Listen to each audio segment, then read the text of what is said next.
Kabalo ka ba? Nga ang kaminyoon sama kini og dagat. Lapad og dako ang padulngan. Ang relasyon sama usab kini og bangka nga gisakyan ni asawa og ni bana.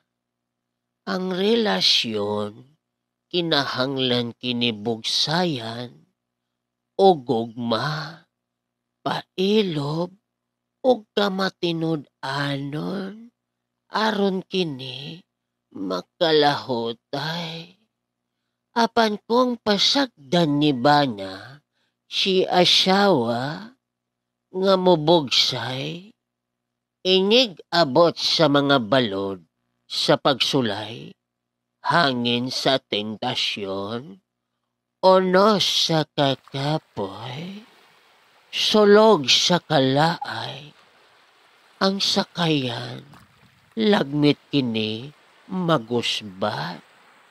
Apan, kung adunay panaghio siya, ang bana mubugsay sa gugma, ang asawa usab mubugsay sa pagsabmitar.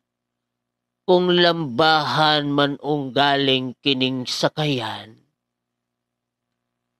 sa mga panag-away, sa mga panaglales, sa mga pagdili pagsinaptanay, hapakon man sa naghaguros nga kahoyang, ang sakayan dili mudunggo sa baybayon sa pakigbulag, apan kini mulahutay sa iyang padulngan.